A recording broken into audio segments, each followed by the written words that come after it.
आवडीने भावे हरिनाम घेसी तुझी चिंता त्याची सर्व आहे. नको खेद करू कोणत्या गोष्टीचा पती लक्ष्मीचा जाणत होते.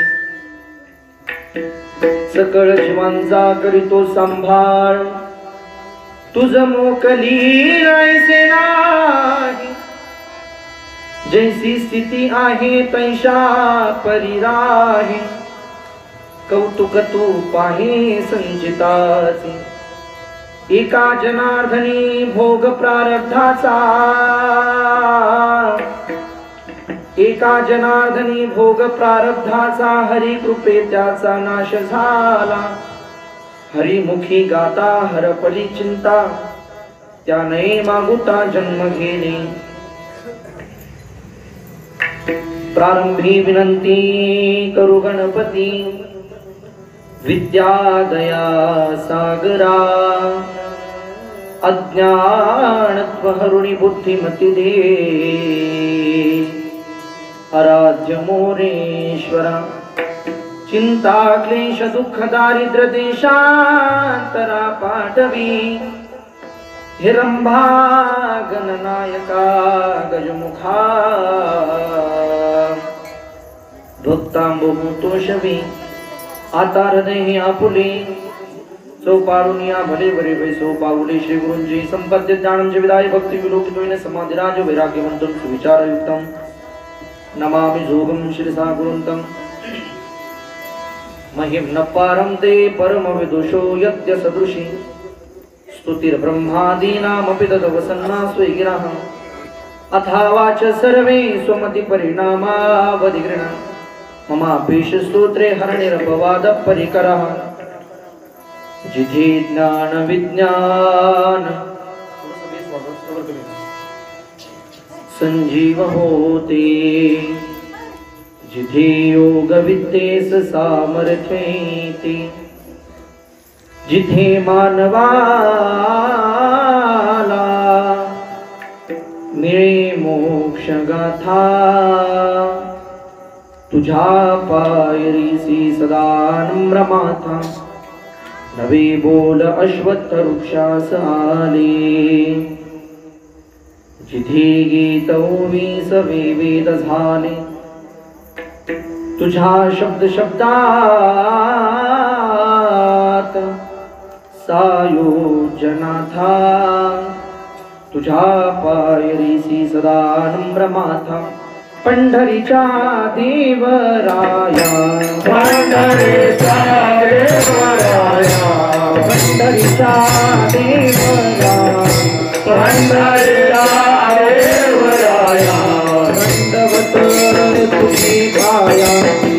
दंडवत तुझे पाया. दंडवत तुझे पाया. दंडवत तुझे पाया. दंडवत दंडवत तुझे पाया. मस्तकही पायावरी या वारकरी संतांच्या. आवडीने भावे हरिनाम घेसी तुझी चिंता त्याची सर्व आहे. हरिमुखी गाता हरपली चिंता त्याने मागुता जन्म घेणे. प्रस्तुत चिंतन निरूपणाकरिता उपस्थित केलेला अभंग. गायलेला अभंग महान वैराग्यवंत संत शांतीचे सागर शांत आणि श्रीमंत असे सारे शांती ब्रह्म एकनाथ महाराज यांच्या हरिपाठ या ग्रंथातील 5 चरणाचा मानवी जीवनाला सुंदर असा गोड असा भगवान परमात्म्याचं नामचिंतन केल्यानंतर जीवनामध्ये काय क्रांती होते अशा भावनेचा आणि सुंदर असा गोड उपदेश करणारा अभंग चिंतनाकरता निवडला.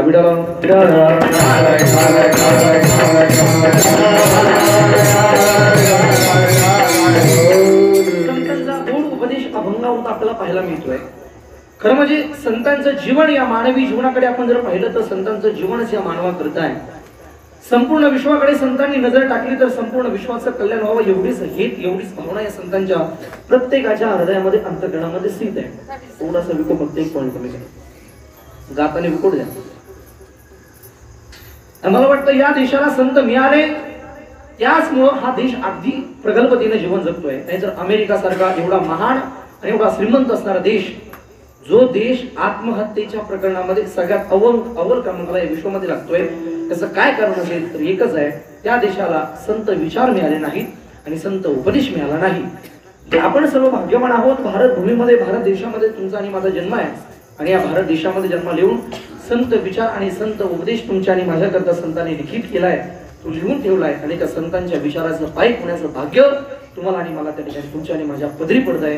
म्हणून सगळ्यात मोठी, आपली सगळ्यात मोठी भाग्याची गोष्ट, आपण या भारत देशामध्ये आणि या महाराष्ट्रात जन्माला आलोय, म्हणून संतांचे विचार तुम्हाला आणि मला अनुभवाला मिळतात। गोड असा संतांचा उपदेश करणारा अभंग सेवेकरता निवडला। विठ्ठला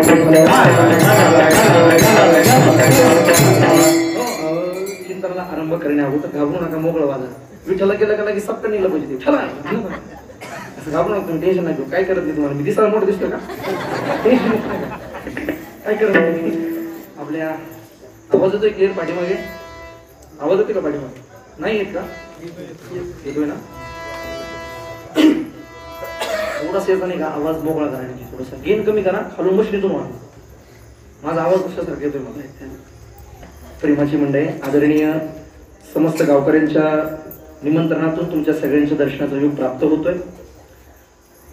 संत शिरोमणी सावतबाबांच्या पुण्यतिथीच्या निमित्ताने प्रतिवर्षाप्रमाणे याही वर्षी संपन्न होणारा हा अखंड हरिनाम सप्ताह आणि त्याच्यामध्ये आज 5व्या दिवसाचं कीर्तन वाक्पुष्प समस्त नान्नजकरांच्या वतीनं, संत सावता महाराज भजनी मंडळाच्या वतीनं आणि संपूर्ण ग्रामस्थांच्या वतीनं, कमी करा काय, ग्रामस्थांच्या वतीनं तुमच्याकडून मला मिळालेले हे निमंत्रण आणि तुमच्या सगळ्यांच्या दर्शनाचा पुनश्च एकदा झालेला हा दर्शनाचा योग।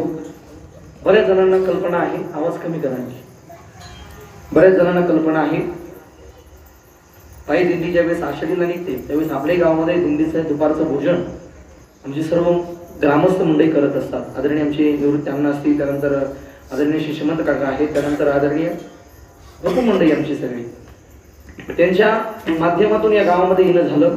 आणखी कमी करा आवाज, घुमू देऊ नका, फक्त स्पष्टता द्या, कमी करा, हॅलो तेवढे। आणि पुनश्च एकदा सगळ्यांच्या दर्शनाचा योग मला या ठिकाणी प्राप्त होतोय। बसलेल्या सर्व माता माऊल्यांच्या चरणी, पुरुष वृंदांच्या चरणी, वडीलधारे मंडळी, ज्येष्ठ मंडळी, कीर्तनामध्ये टाळकून जे उभे आहेत, अगदी माझ्यापेक्षा वयाने फार ज्येष्ठ मंडळी सगळी आहेत, सगळ्यांच्या चंद्रबिंदी मोठ्या भावनेने वंदन करतो। खरं म्हणजे माझं जेवढं वय आहे तेवढा तुमचा सगळ्यांचा परमार्थाचा अनुभव आहे, म्हणून तुमच्या समोर मी कंबर बांधून काही उपदेश करावा एवढा मोठा आणि अजिबात नाही, पण कुठेतरी संतांचे विचार आत्मसात करून गुरुजनांकडून मिळालेला आशीर्वाद आणि तो आशीर्वाद घेऊन तुमच्या समोर बोलण्याचा हा माझा अट्टहास आहे। विठ्ठल विठ्ठल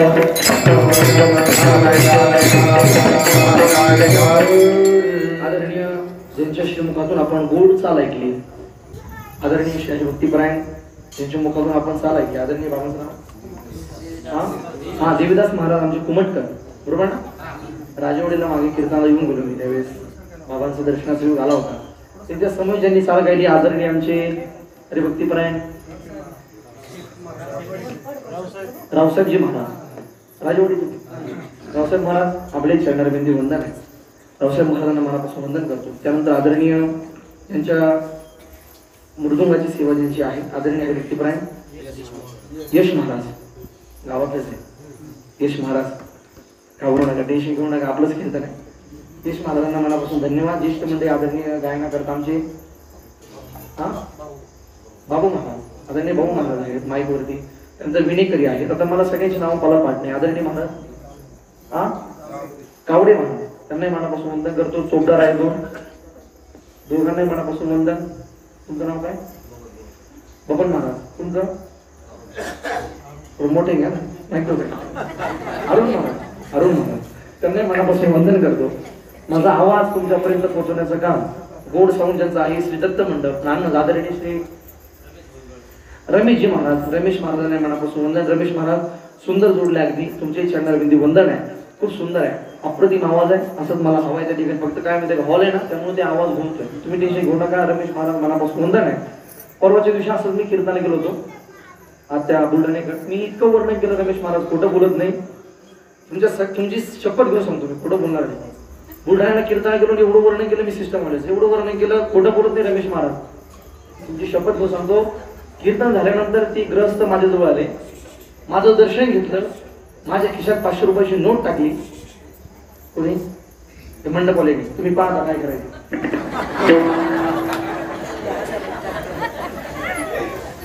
त्याला बाई काय अडचण तसं काही नाही. गोड आवाज आहे, आवाज थोडा कमी करा, गेन कमी करा, खाली बसले कमी करा, गेन वाढवा. त्यांचे चरणाविंदी म्हणून हार्मोनियम संवाद साथ करण्याकरता आदरणीय बापू महाराजांना मनापासून म्हणतात. गोड चॅनल आपलं, ज्यांचं उद्या आपण तुम्ही कीर्तन परत ऐकू शकता, बरोबर ना.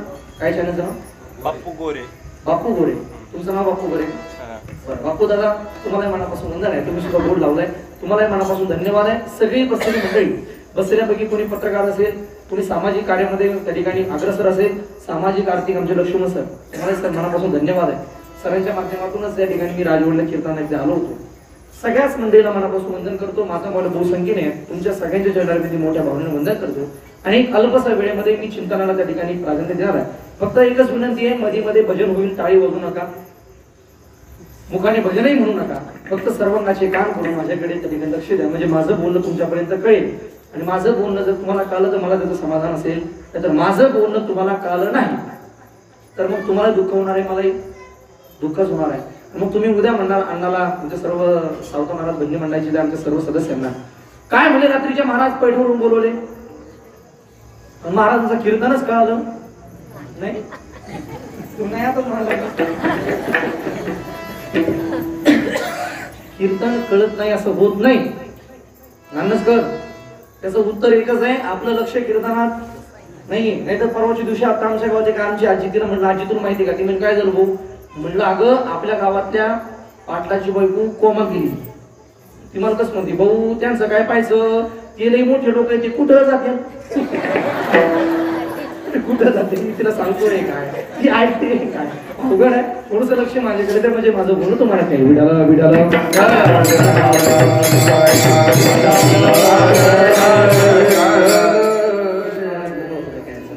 संत उपदेश या महाराष्ट्राला मिळालाय, म्हणून संत उपदेशाची गरज या महाराष्ट्राला अत्यंत आहे. आणि नाथपारा सुद्धा या अभंगातून संत उपदेशच करताय. बाबा रे, परमात्म्याने सर्वाला जन्माला घातलंय, परमात्म्याचे उपकार आघात आपल्या जीवनावरती आहे, सगळ्यांवरती आहे. आणि विशेष करून तुम्हाला आणि मला माणूस म्हणून जन्माला घातलंय, त्याच्यामुळे सगळ्यात जास्त महत्वाचे उपकार आपल्यावरती आहेत. बाकी 84 लक्ष योनी जीवन आहेत, पण बाकीच्यांकडे एवढं विशेष ज्ञान नाही, जे ज्ञान माणसाकडे आहे. आणि ते ज्ञान माणसाकडे, माणसासारखं जीवन तुम्हाला आणि मला मिळालंय. म्हणून भगवान परमात्म्याचे आगाध उपकार आपल्यावरती आहे. म्हणून त्या उपकारातून उत्तीर्ण होण्याकरता परमात्म्याला विसरता आपण कधी कामा नाही, अजिबात विसरलं नाही पाहिजे. परमात्म्याचं आपण निश्चित चिंतन केलं पाहिजे, परमात्म्याची आपण आठवण काढलीच पाहिजे. आणि म्हणून संतांनी गोड लिहिलंय, बाबा रे जर तू त्या परमात्म्याची आठवण काढलीस ना, तर तो परमात्मा निश्चितच तुझ्या जीवनात येणारे आघात निवारण करण्याकरता तो समर्थ आहे.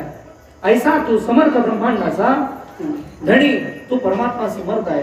तो आपल्या जीवनात येणारे आघात निश्चितच तो सावरणार आहे. पण त्याच्याकरता आपल्याला परमात्म्याला काहीतरी समर्पित करायचं आहे, आणि त्याचंच नाव आहे आपलं अंतःकरण. आपल्या अंतःकरणातून निघणारं भजन, पण ते भजन कसं असलं पाहिजे, तर आवडीने भावे, हा शब्द महत्वाचा आहे. भावनेतून घेतला पाहिजे, आवडीतून घेतला पाहिजे, आणि हरिनाम घेतला पाहिजे. मला वाटतं आपण हरिनाम घेत असू गड्या, पण जे संतांच्या अंतःकरणातली जी भावना संतांनी समर्पित केली, ती भावना आपल्याला कधी समर्पित करता येत नाहीये. अनेक संतांच्या जीवनचरित्रात आपण जर पाहिलं तर संतांच्या जीवनामध्ये आपल्याला हे लक्ष देईल की संतांनी देवाला फक्त एकच गोष्ट समर्पित केली, तिचं नाव आहे भावना, तिचं नाव आहे अंतःकरण, तिचं नाव आहे श्रद्धा. वेगळं संतांनी काही देवाला समर्पित केलं नाही. का देव संतांसोबत खेळला, का देव संतांसोबत उष्ट खातोय, का देव संतांसोबत सगळं कार्य करू लागतोय, आणि आपल्यासोबत का नाही, आपण भजन करत नाही का, करतोय ना. पण त्याच्यामध्ये आमच्यामध्ये काय फरक आहे, संतांमध्ये आपल्यामध्ये काय फरक आहे. तर संतांनी जे भजन केले ना, त्या भजनामध्ये प्रेम होतं, वात्सल्य होती, करुणा होती, श्रद्धा होती. ती प्रेम, ती वात्सल्यता, ती करुणा आपल्या अंतःकरणातून तेवढी निघत नाही. आपण भजन जरी करत असू, ते मला वाटतं त्या भजनामध्ये आपल्या डोक्यामध्ये अगोदर प्रापंचिक गणगण असते, आणि मग आपण भजनाला लागतो, बरोबर आहे. आता लांबच जाऊ द्या, ज्यांच्या पुण्यतिथीच्या निमित्तानं आपण कार्यक्रम करतोय, मला त्यांच्याबद्दल 2-5 मिनिटं बोलावं लागेल. त्याशिवाय त्या अभंगाला न्याय मिळणारच नाही. खरं म्हणजे संत शिरोमणी सावधबाबांचं जीवनचरित्र आपण जर पाहिलं तर त्यांनीही भजन केलंय, नाही असं नाही. आणि देवाने त्यांच्यासाठी सुद्धा स्वतःची वीर सोडलेली आहे, सोडलेली. विठाला विठाला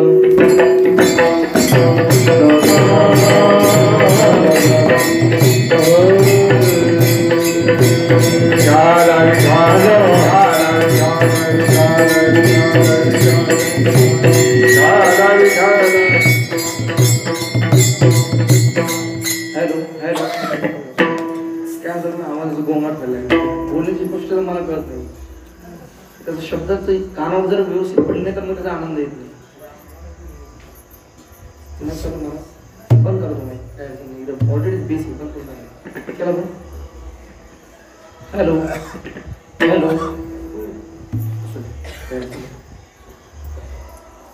सावत्रबाबांच्या जीवनामध्ये आपण जर कधी प्रसंग ऐकला असेल तर मला माहिती नाही, पण माझ्या विषय निघाला म्हणून सांगून जाईल. पैठणवरून मी आलोय म्हणून शांती ब्रह्मा नाथ महाराजांचा विठाला विठाला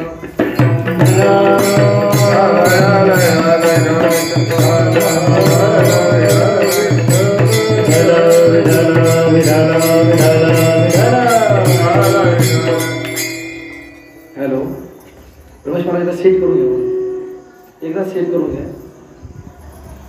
हॅलो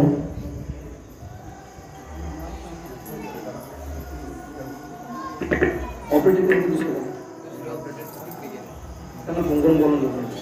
लईच बोंबट झालं.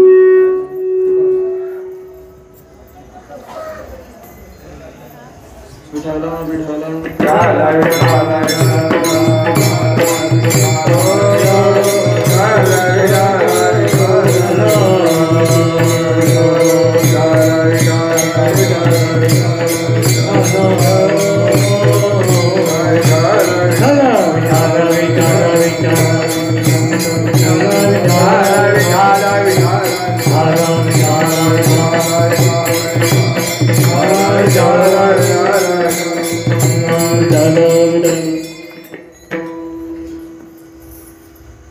हॅलो. सावत्रबाबांच्या जीवनातला आपण एक प्रसंग पाहू शकतो. बस असू दे. परमात्म्याला आपलं अंतःकरण समर्पित केल्यानंतर परमात्मा काय करू शकतो याच्यावर मी बोलतोय. असं बोलणं लक्षात घ्या. परमात्म्याकरता आपण थोडंसं समर्पित केल्यानंतर परमात्मा आपल्याकरता काय करू शकतो याच्याबद्दल मी बोलतोय. प्रसंग असा गोड आहे.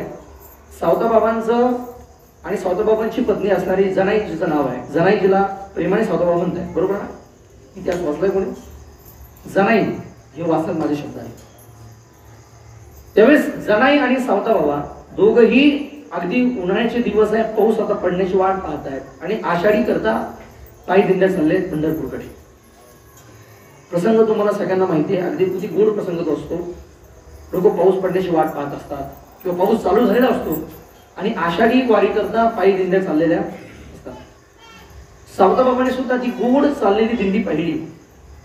आणि जुन्या काळामध्ये असं काही नव्हतं ना, पत्रिका द्यायच्या आमची दिंडी हे तारखेला तुमच्या गावात भोजन करता येईल असं काही नव्हतं, बरोबर आहे? जिथं दिंडीची व्यवस्था लागत तिथं भोजन सुरू. जुन्या काळात सांगतो मी, त्यावेळेस तिथं काही सर्वे नव्हता.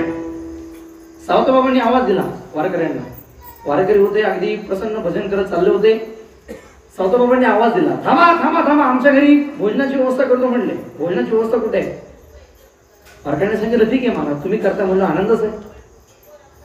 आणि सावता महाराजांनी त्यावेळेस एक 50-60 वारकरी होते. त्यांच्याकरता लगेच सावत्रबाबांनी भोजनाकरता बनवण्याकरता सुरुवात केली. संपूर्ण सावत्रबाबांचा परिवार माझ्या बोलण्याकडे लक्ष द्या. माता बोलत नाही हो, झोपलेल्या ऐकताय ना? चष्मेलाजी मी कशाबद्दल बोलतो ऐकताय ना? आणि झोपलं कोण नाही, मी बोलतोय असं माझ्याकडे बघायला. सावत्रबाबांनी वारकऱ्यांना आवाज दिला. सुंदर मिष्टान्नाचं गोड भोजन, जसं आपल्या गावामध्ये संपूर्ण नानसकर गोड भोजन सर्व वारकऱ्यांना देतात, त्या पद्धतीनं सावत्रबाबांनी गोड अशी पंगत केली. आवाज वाढू नका, तसं गोड पंगत केली. इतकं गोड वारकरी तृप्त झाले आणि वारकरी उन्हाची वेळ झालेली आहे, थोडासा आराम करावा म्हणून वारकरी थोडस बसले घरासमोर. सावत्रबाबांनी नीट सगळ्या वारकऱ्यांकडे पाहिलं, नीट, कारण संतांची नजर आहे. सावत्रबाबांना लक्षात आलं हे वारकरी पंढरीला निघाले म्हणे, पण मनातून खुश नाहीये, आतून सगळे दुःखी आहेत. चेहरे पाहून संतांनी ओळखलं. नाही आवाज केस नको, तुम्ही कमी करा आवाज, मला नको आवाज. हॅलो, बसराव दे. अत्यंत चेहरे दुःखी आहेत. आणि चेहरे पाहिल्यानंतर सावत्रबाबांच्या लक्षात आलं. सावत्रबाबांनी 2 वारकऱ्यांना बोलवलं म्हणे, बाबा रे तुम्ही आषाढीला वारी पायी निघाले, कमी करा ना. समोर आला आवाज, कमी करा, काहीच करू नका, तुम्ही बदलच करू नका. हॅलो, आता असू दे. अरे बाबा, तुम्ही आषाढीला वारीला पायी निघालेत ना? हो बाबा. तुमच्या चेहऱ्याकडे कोण समाधान मला दिसत नाही. अरे आषाढी पायी वारकरी चालला की अत्यंत मनाने समाधानी असतो तू. सगळ्या दुःखाचा विसर पाडण्याकरता पायी दिंडी आहे. तुम्ही दुःखी दिसताय. काय सांगावं मला तुम्हाला. तुमचं बरं आहे म्हणले, पाऊस पाणी चांगला आहे, गहू चांगले झाले म्हणले तुम्हाला, तुम्ही आत्ताच गहू काढले, पीक पाणी चांगलं तुम्ही पाळताय म्हणले. पण आमच्या गावाकडे पाऊस नाही म्हणले 2 वर्षापासून. कोण सांगतंय? वारकरी. कोणाला? बोला बोला, कोणाला? सावता महाराज. म्हणजे महाराज तुमचं बरं आहे हो, पाऊस पाणी चांगला पडलाय, तुम्हाला पीक चांगलं झालंय, गहू चांगले झाले म्हणले. आमच्या गावाकडे 2 वर्षापासून थेंब सुद्धा पडला नाही. घरी पुरं उपाशी असतील, जेवण केलं असेल की हा विचार करतोय. सावता महाराजांना दया आली महाराज सगळ्या वारकऱ्यांची. एकाच परिसरातले सगळे वारकरी होते. सावता महाराजांनी लगेच आपली धान्य निघालं होतं, गव्हाचा कोठार त्या ठिकाणी पोतं भरलेले होते. सावता बाबांनी लगेच 2-4 मुलं हाताखाली घेतली, पोते आणले महाराज. लगेच सगळी गहू वाटून देण्याकरता सुरुवात केली. जणाने बघितलं पत्नीनं, महाराज काय करताय? हो आज वाटून द्याल गहू, उद्या आपली लेकरं काय खाणार आहे, उद्या आपण काय खाणार आहोत. इतकी वारकऱ्यांची दया येते तुम्हाला. उद्या काय खाणार आहे? सावताबाबांचं उत्तर लक्षात घ्या. सावताबाबांनी सांगितलं, नाही अगं ही जमीन आहे जी निर्जीव जमीन आहे, ज्या निर्जीव जमिनीमध्ये एक दाणा टाकला की परमात्मा आपल्याला असंख्य दाणे देतोय. अगं मग त्या परमात्म्यानंच निर्माण केलेल्या सजीव माणसाला आपण जर धान्य वाटलं तर तो परमात्मा आपल्याला का देणार नाही, का देऊ शकणार. आणि त्यावेळेस सावताबाबांनी वाटण्याकरता सुरुवात केली. जनाबाईने हात वाटवला आणि परमात्म्यानं त्या ठिकाणी, परमात्मा हे सगळं दृश्य पाहतोय. बघता बघता बघता बघता गव्हाची सगळी धान्य त्या ठिकाणी गहू सगळे वाटून देण्यात आले. वारकऱ्यांनी त्या ठिकाणी आपल्या डोक्यावरती पिशव्या भरून घेतल्या महाराज गव्हाची. खूप झाले सगळे वारकरी. आता हे सगळं दृश्य गावातली काय माणसं पाहत होती. गावातली माणसं, गावातल्या माणसाने पाहिलं, अरे हा सावता महाराज म्हणले. लोक वेड्यात काढतात, असं काही काम केलं ना पण वेड्यात काढतात लोक. हा सावता महाराज म्हणले वर्षभर सगळं शेतामध्ये पिकवलं आणि वारकऱ्यांना वाटून म्हणले उद्या काय खाणार आहे, काय खाणार आहे म्हणले. ओ सावता महाराज काय करताय काय? सावता महाराजांनी सांगितलं, अरे खरंच वारकऱ्यांची दया आली म्हणले मला, आणि माझा परमात्मा बघून घेईल काय द्यायचं काय खाऊ घालायचं की मला उपाशी मारायचंय. लोक हसायला लागले मला. शेवटी वारकरी निघून गेले आणि 10-15 दिवसांनी आषाढी संपल्या गेली. आषाढी झाली, पाऊस पडला, धो धो धो धो धो पाऊस पडला. जिकडे तिकडे लावण्या सुरू झाल्या, पेरण्या सुरू झाल्या. म्हणजे काय म्हणतात, पेरण्या म्हणतात, पेरणी सुरू झाली. आणि आता मात्र सावता बाबांना काहीतरी पेरायचंय, जमिनीमध्ये गहू टाकायचे, पण अजिबात त्यांच्याकडे धान्य शिल्लक नाहीये.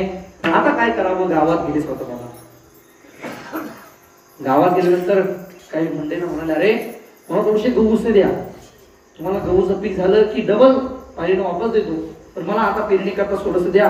सावता महाराज आमच्याकडे नाही म्हणले, आता कोणाकडून जेव्हा मोडू तेव्हा वाटून दिले, आता कशाला मागताय म्हणले मला, आता आमच्याकडे काही नाही म्हणले. असंच म्हणा लोक, तुम्ही चांगलं करा लोक नावच ठेवणार, वाईट करा तरी लोक नावच ठेवणार. एखादा थोडं तब्येत एखादी चांगली असेल, दष्टपुष्ट लोक म्हणतात खाऊन खाऊन जास्त तब्येत झाली म्हणते, बरोबर आहे. एखादा थोडासा वाळा असू दे, वाळा त्याला खायलाच नाही म्हणते, ती खातच नाही, बरोबर आहे. एखादा चांगला प्रगतीवर जाऊ द्या, श्रीमंत होऊ द्या, आपलं ऐकलं म्हणले, आपलं मार्गदर्शन करा म्हणून मोठा झाला. एखादा खाली जाऊ द्यावर काय म्हणणार तू, माझा ऐकलं नाही, मला नाही शहाणपणा करतोय. ही लोकांची रीती म्हणा. लोक चांगलं झालं तरी भावत नाही लोकांना, आणि वाईट झालं तरी लोक बोलणारच आहे. आता मात्र सावता महाराजांना लोक देणे करतात, माझ्याकडे लक्ष द्या, तिकडे चालू द्यायचं का, माझ्याकडे लक्ष द्या, माझं पूर्ण काम तर पण उद्या माझ्या नावाने कुठं म्हणू नका, माझ्याकडे लक्ष द्या, मी सांगण्याचा प्रयत्न करतो. सावता महाराजांना कोणी धान्य दिलं, पायटीभर गहू देण्याकरता कोणी तयार नाही. काही कुशीत लोक होते महाराज, कुशीत अण्णा. एक कुशीत माणसानं सांगितलं, अरे सावता महाराज एक काम करा म्हणले, माझ्याकडे भोपळ्याचं बी ठेवलं म्हणले, कडू भोपळ्याचं बी पाहिजे का? कशाचं बी? कडू भोपळ्याचं. नुसतं भोपळ्याचं नाही, ही भोपळ्याचं बी घेऊन जा म्हणले, मला वापस पण देऊ नका, वर्षभर भाजी करण्याकरता काम येईल म्हणले, घेऊन जा. काय कुशीतपणा लोकांचा महाराज. संतांनी लोकांनी त्रासच दिला जिवंतपणे. काय सावता महाराजांनी मागचा पुढचा काही विचार नाही केला. महाराज धान्य मिळत नाही म्हणून ते बी उचललं, कडू भोपळ्याचं बी. परमात्म्याचं नाव घेतलं. देवा धान्य नाही म्हणले पेरण्याकरता, भोपळे पेरतोय, तुझी जशी इच्छा असेल तसं खाऊ घाल म्हणले. काय नाही, तुला वाटलं कडू खाऊ घाल तर कडू खाऊ घाल, मी काही म्हणणार नाही. भजन सुरू झालं साधूबाबांचं. आणि भजन करता करता करता करता सगळ्या शेतामध्ये भोपळ्याचे त्या ठिकाणी बिया पेरले गेले. बघता बघता क्रांती झाली महाराज.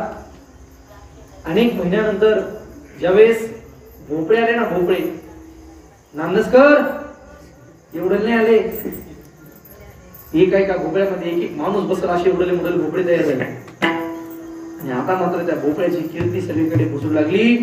खूप मोठे भोपळे आले म्हणे. एक दिवस सावता महाराज बसले असे शेतामध्ये, काय करावं म्हणले, भोपळ्याची भाजी तरी करू एक दिवस. म्हणून सावता महाराजांनी एक भोपळा कापला, घरी घेऊन आले. उचलत नाही, ताकदून उचलला, घरी आणला आणि त्याला कापण्याकरता आता वेळानं त्या ठिकाणी देठ काढलं. थोडासा भाग देठाच्या खालचा काढला तर बघताय काय, त्यातून भोपळं नाही निघालं महाराज, त्याच्यातून गव्हाची ढीक बाहेर यायला लागली. गव्हाची ढीक बाहेर यायला लागली. आणि ज्यावेळेस गव्हाची ढीक बाहेर यायला लागली, ढीक इतकी होती तुम्ही कल्पना करा, एका एका भोपळ्यामध्ये एक एक माणूस एवढी गहू यायला लागली.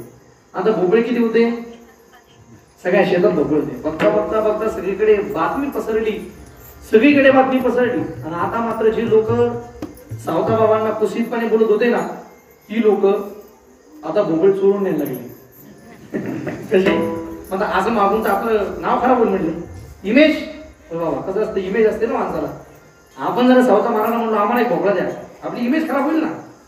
मग रात्री जायचं, भोपळा तोडायचा, घरी आणायचा, ओढून पाहायचा.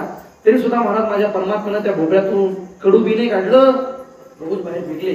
ही चर्चा सगळ्या परदेशात पोहोचली. राजाला बातमी कळाली, राजा सुद्धा पाहण्याकरता आला.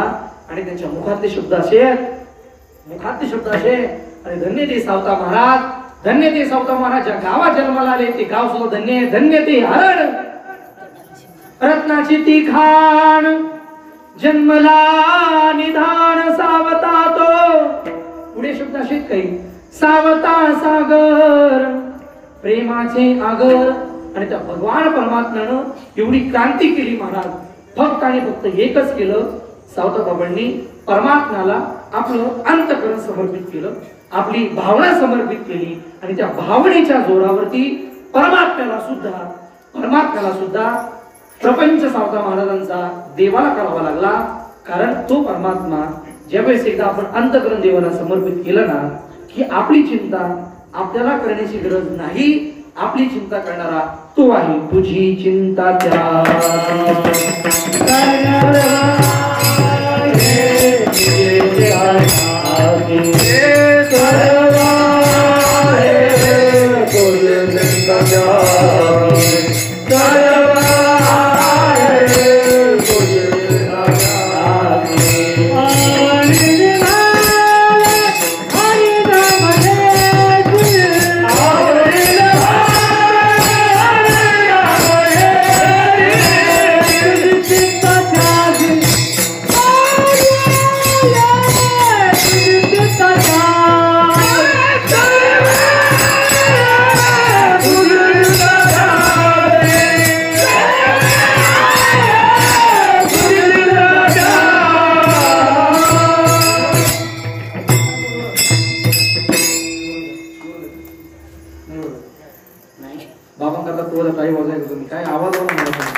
इतकं वय झाल्यानंतर शेडच्या काढणं सोपं नाही महाराज. आम्हाला सुद्धा जमत नाही एवढं चांगल्या माणसाला.